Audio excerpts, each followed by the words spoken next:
I declare the first regular session of the House of Representatives for the 39th Legislature duly assembled.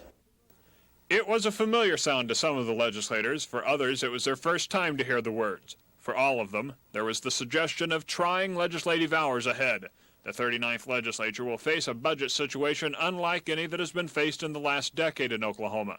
The budget and the finances of the state were on the minds of nearly everyone, and it was the major topic of Governor George Nigh's State of the State address delivered at mid-afternoon. Nigh called for calm. Is that it is not as good as we had hoped. It has leveled off.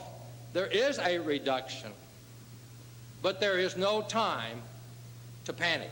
Nigh has outlined a program calling for an across-the-board cut in spending of 3% and the use of special funds set aside last year.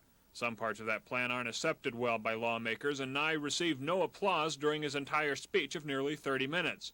Legislative leaders predict the plan will go down to defeat in the session. Charles Schnitzer, Action 4 at the state capitol.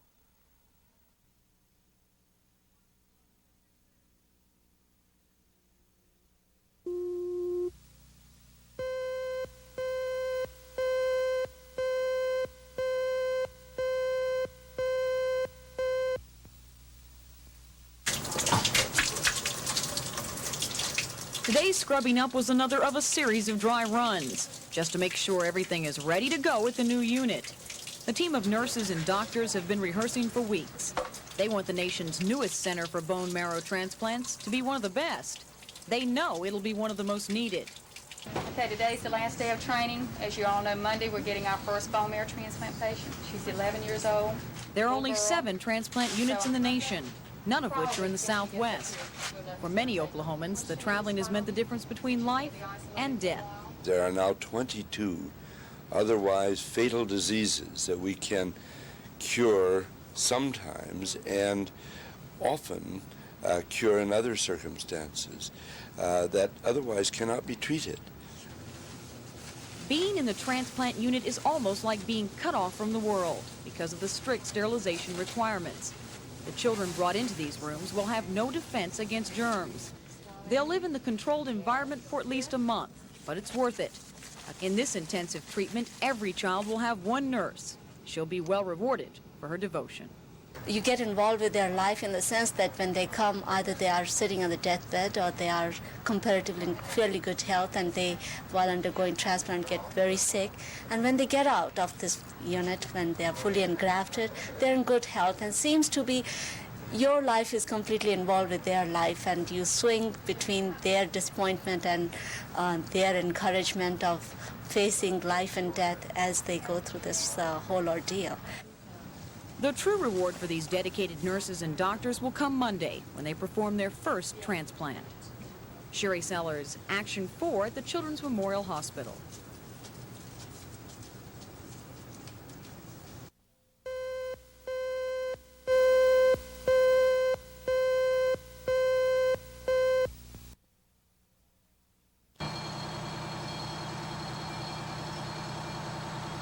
Be careful back up into that roof when you're throwing it off.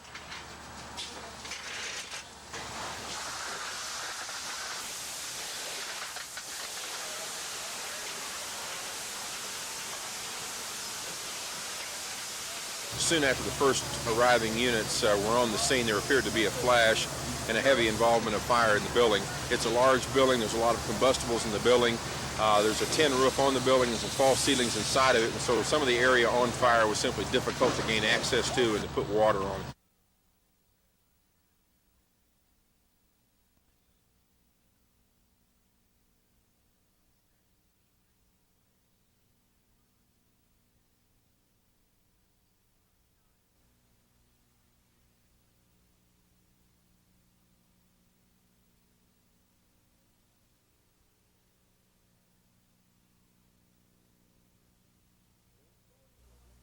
Their stories are different. The one thing they all have in common is that they've been thrown out of work, and they've come to Oklahoma looking for a new beginning. They're Oklahoma's new poor. You can find Oklahoma's new poor living in their cars, sleeping in tents, and when they get hungry, you can find them here at the Downtown Baptist Food Room, better known to street people as the Sandwich Line. The sandwich line gives 1,000 sandwiches to hungry people every day. The food used to go to street people, alcoholics, drug addicts, folks who had dropped out of society. But more and more, the sandwiches are feeding families whose breadwinner has been caught in the recession. A year ago, Jimmy Foote and his family lived in a new mobile home. Jimmy's 2 oil field jobs brought in $2,000 a week. The Foote's house trailer and truck were repossessed when the oil field dried up. For the past few weeks, Jimmy, his wife Cynthia, and 3-year-old daughter Pamela have lived in another mobile home, their old Buick. That really was bad, because Pamela here, she's 3.5, and you just can't live in a car with a baby. That's all there are to it. Especially me, I'm not used to living in it. You got to find a place to park. 9 chances out of 10, they won't let you park there overnight because it's a business or something. You're in Dutch. You got to find someplace else to park.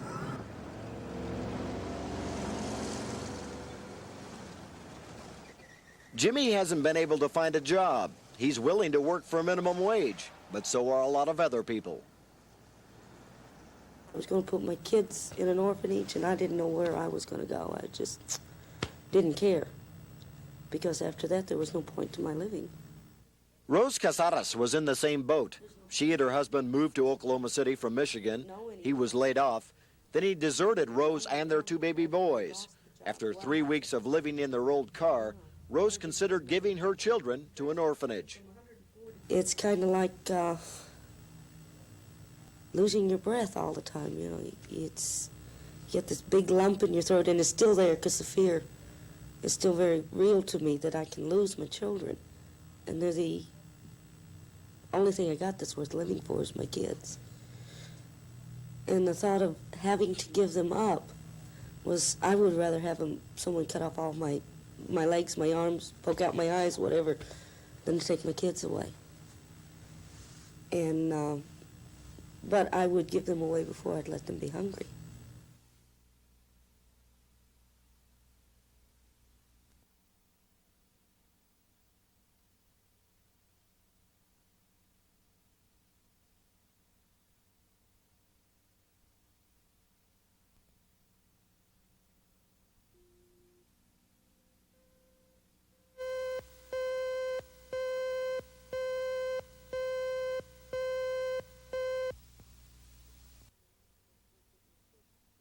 I was going to put my kids in an orphanage, and I didn't know where I was going to go. I just didn't care, because after that, there was no point to my living.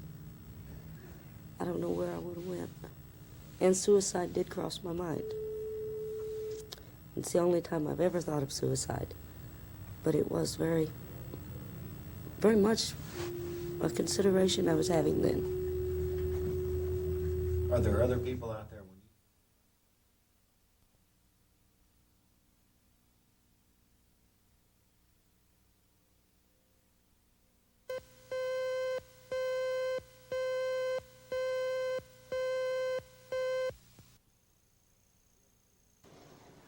Wednesday, December 29th.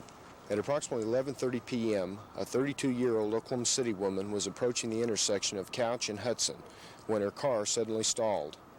As she was out trying to work on the vehicle, an unknown motorist drove up and offered to help the stranded lady.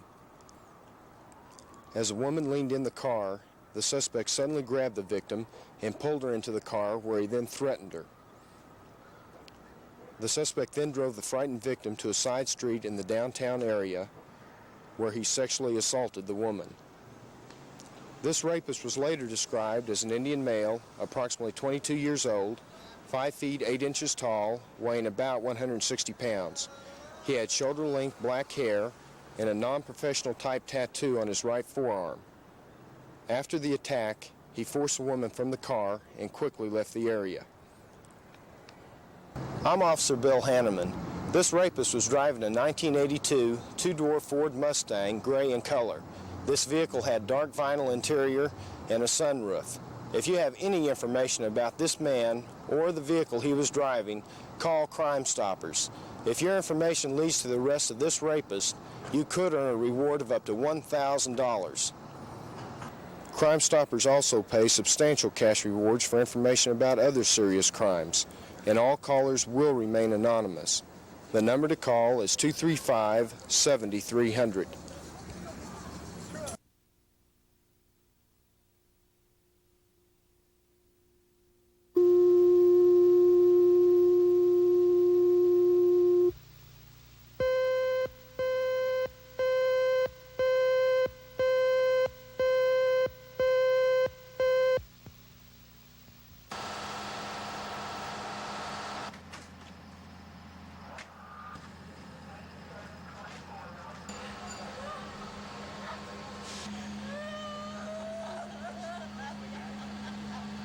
We had an indication from one of the occupants that there were some children upstairs in the apartment that hadn't gotten down. We immediately turned in a 1042, which is second alarm response coming code 1, and immediately made a search of the upstairs apartments, and we couldn't locate the children. Of course, we were fighting the fire at the same time. Finally located the children. They were already out of the building. It looked a lot worse than what it really turned out to be. So one of the children noted that his brother set a piece of paper on fire and threw it in the closet, and they evidently caught the clothes on fire in the closet.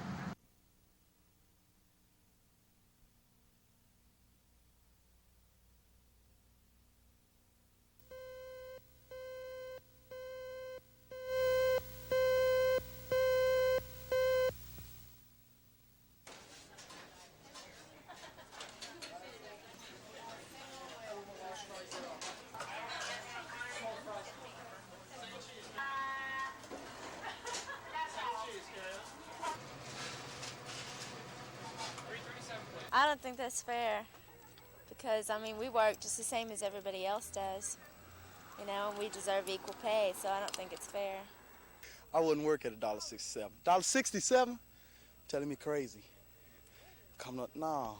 Would you work at that much? No, I wouldn't work that much. It's got to be up to $3.70. They should raise it up, try to help us out instead of lowering it down.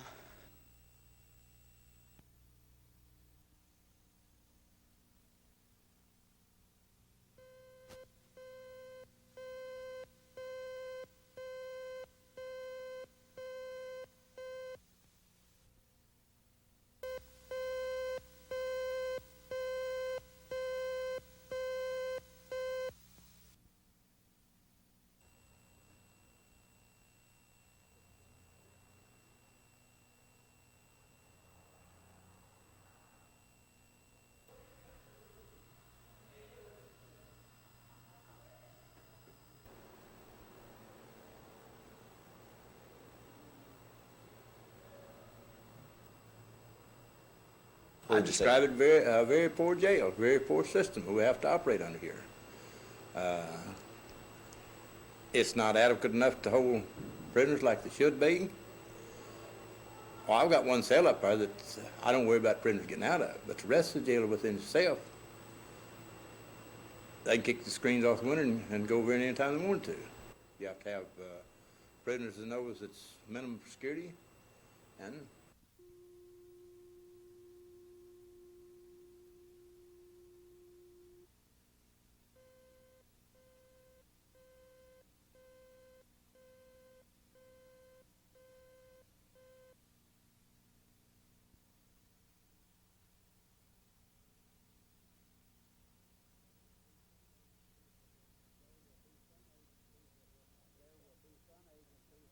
there will be some agencies that will not be cut 6%, and there may be others which could perhaps be cut more than 6%. But we've identified about $100 million that we feel that we have to have in order to write the budget that we need to write this year and still have an adequate amount of money to carry over for the following year so that we won't have the same problems a year from now that we will have this year.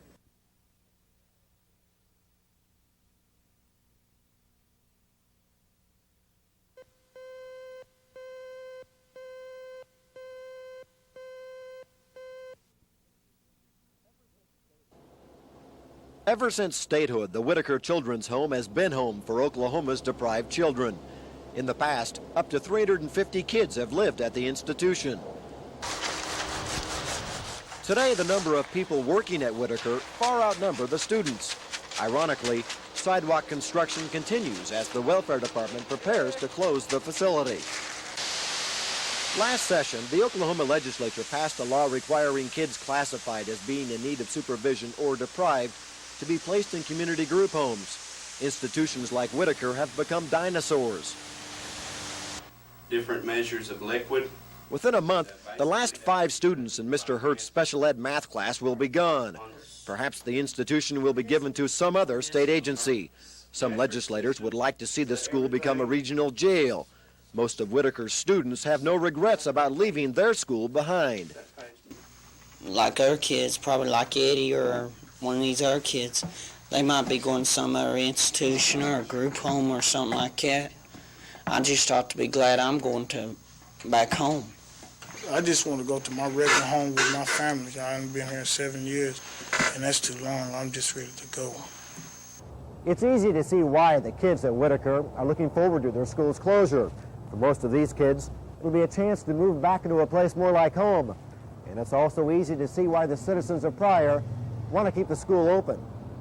I don't think it'll be very good because everyone that works there will lose their job. And as far as it going into a prison, I don't think that's going to be very good because more or less the people of this town, they're, you know, we got our kids to worry about and everything, and I really don't want mine exposed to it. We don't need a prison up here. It's right across the street from the high school. I have a son that lives out in that area, and in 3 years, my daughter will be going to high school out there, so that scares me. The Whittaker campus will bustle at least one more time before it closes. The welfare department will hold a public hearing at the school tomorrow to allow Pryor residents to express their opinions about how the institution should be used in the future. Scott Wallace, Action 4 in Pryor.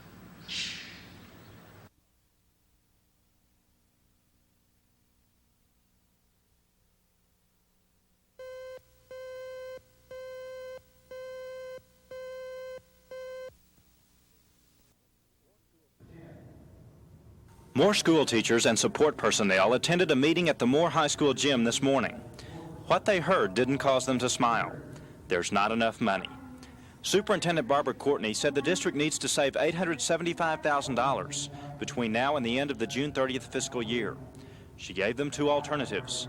They could vote to lay off 130 employees, or they could vote for everyone to take a 10% pay cut between now and June 30th. If the district made it back into the black, they would be reimbursed. The teachers then went to their own schools to discuss the proposals. It angers me intensely to think about the fact that I'm sitting here and I'm going to make a decision this morning by putting my name or a vote on a piece of paper that's going to affect not only my life, that little child that I have back there, but it's going to affect some of those people back here who are support personnel also. I have to make a decision where 100 and some odd people don't eat next month, or I have to make a decision that involves only my family. The teachers at Moore High instructed their Association of Classroom Teacher Representatives to contact all the other schools. The votes on the Courtney proposal were supposed to be in by 1 o'clock. The teachers here wanted time to come up with alternatives. What we'd like you to do right now is until we give you a call back, just hold your votes and don't send them in, don't do anything. They don't even have to vote yet until we... Moore ACT headquarters were busy. Teachers all across the district echoed the sentiments of the Moore High faculty. ACT President Donna Russell had a meeting with Barbara Courtney. About noon, Courtney decided the teachers would not have to vote. When, where, and how the teachers will have input in the budget-cutting process hasn't yet been determined.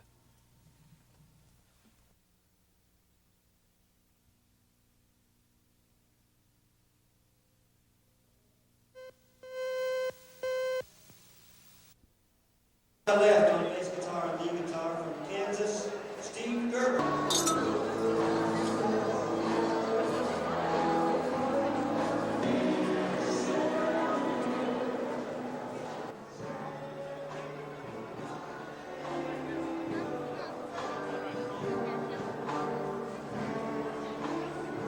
And of course, we have like a 600 horsepower engine to run all this because it takes an extreme amount of horsepower to drive this truck and run this truck with the tires on it. Now, put this all together, we like to have a tilt hood so you can see the engine, of course, and we have rear steering. The truck's big enough, we want it to steer both axles.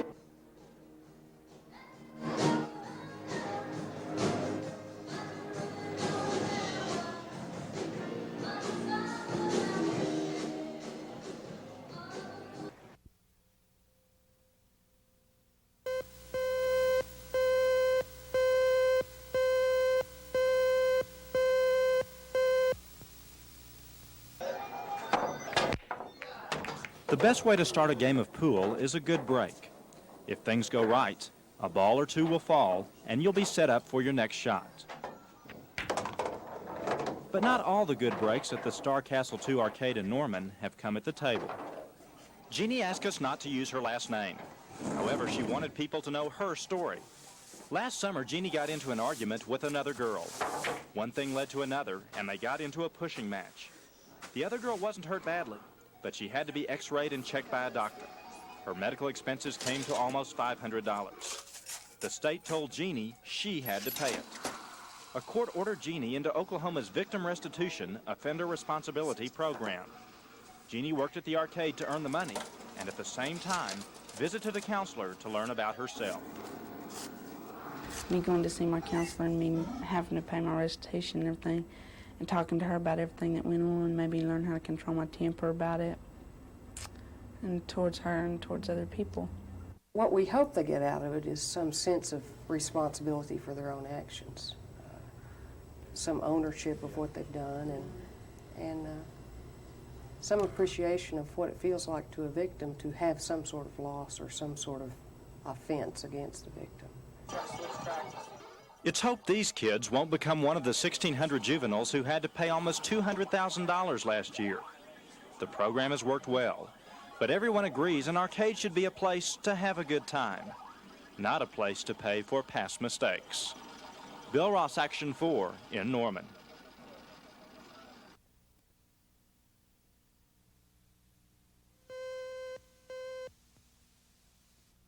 All right.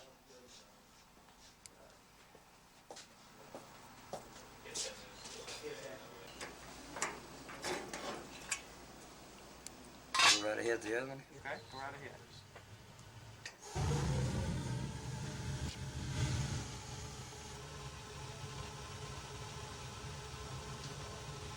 So to say that this is only a continuation of inspections through the years would be inaccurate. I would say that this would have to be looked at as a totally new program. No one, to our knowledge, at least from a government standpoint, has ever looked at the heater like we're looking at it. Not that hard.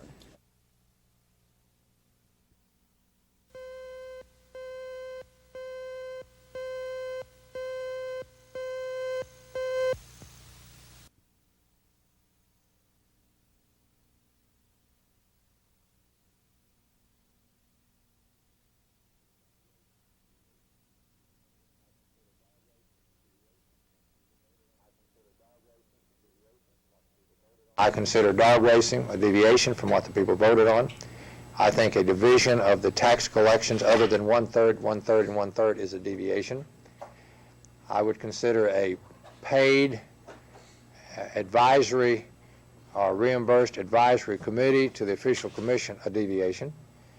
And I will not support and would veto any legislation like that.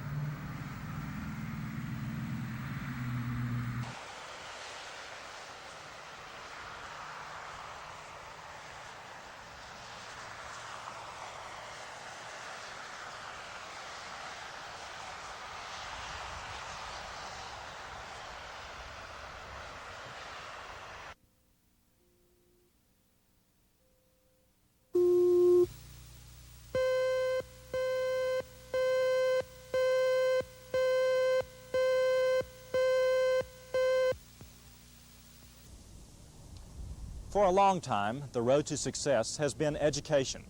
Study hard, make good grades, and you'll get a quality job. But now students, even top students, are having trouble finding work. Karen Tankersley knows the problem better than anyone. She's Director of Career Development at Oklahoma City University.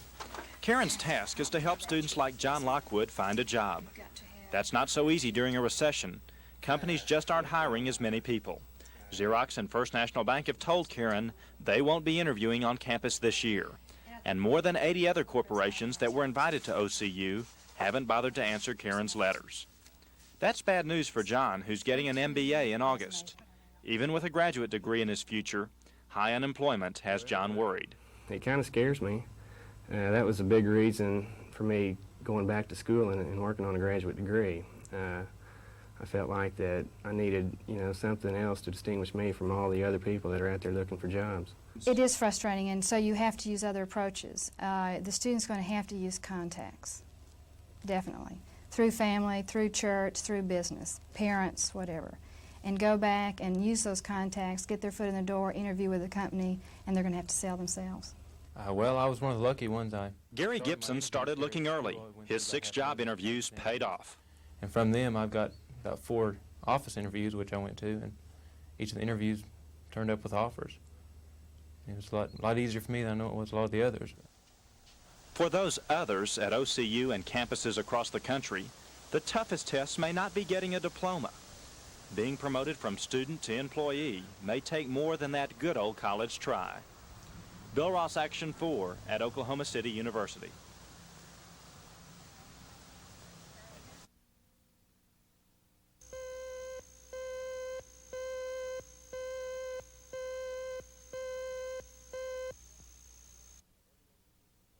The chances are slim that any other students are infected, but health officials at OU are taking no chances.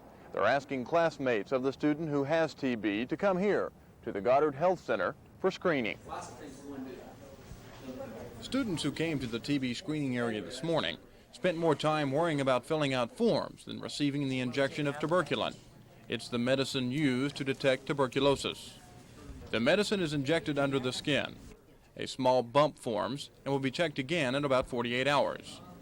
When the doctor or the nurse has checked the size and thickness of the mark, they will know one of 3 things.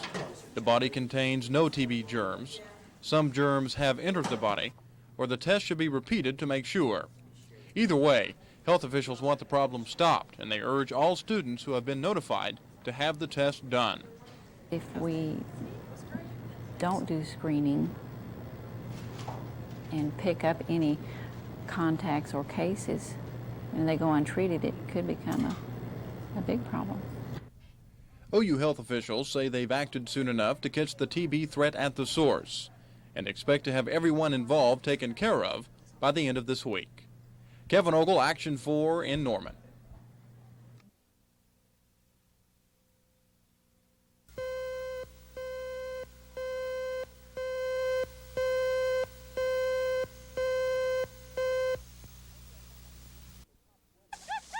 Oklahoma is ranked in the top 20 when sheep production is being rated. It may not be long before the Sooner State is in the top 10. According to a past president of the state sheep and wool producers, interest is growing in the sheep business in Oklahoma. And after 10 years of hard work, the national convention was brought here. The annual gathering is now underway. They don't necessarily think of it as an American or not an American product. I think that's something that we have to make them aware of. When they think of cotton, they know it's an American product because they've been pounded with it over all these years, but not with wool. So that's something that we really have to make them aware of. It's a very educational type of a program, and I think it helps people around the United States realize that we do have a good number of sheep in Oklahoma, and we are interested in not only helping ourselves with the sheep business, but binding together and some of the things, problems that we might have.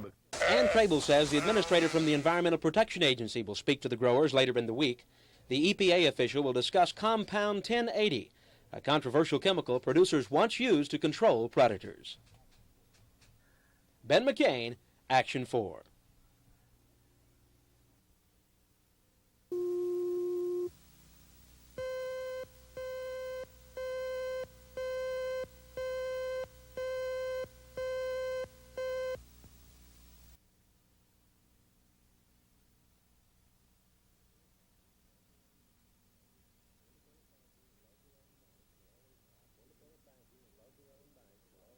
Independent banking and locally owned banks will always outcompete a centralized banking system. We're not afraid as community bankers that we're going to be wiped out, but our communities will no longer have the strength when other entities come into the community and begin to siphon out the deposit base. So it's the community that's the loser more than the bank.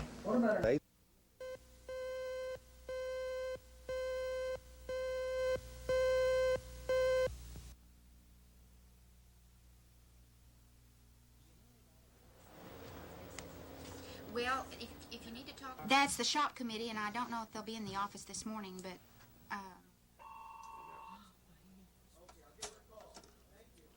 UAW Local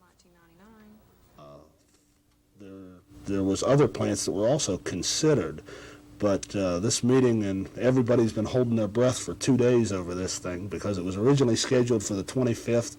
They moved it to the 26th, and then they really didn't announce anything until the morning of the 27th, so everybody's been like this for 2 days.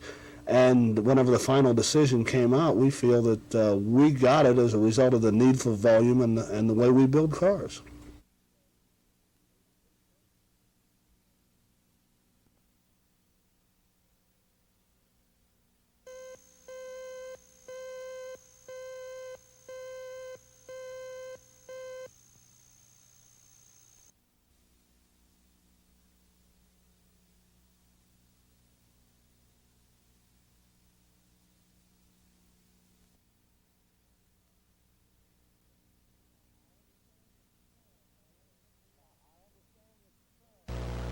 Now, I understand your concern, but I want to put to rest that no decision has been made, no recommendation for a prison has been made, no consideration in the purest sense of consideration of a prison has been made. So if I could just start the meeting with that clear understanding,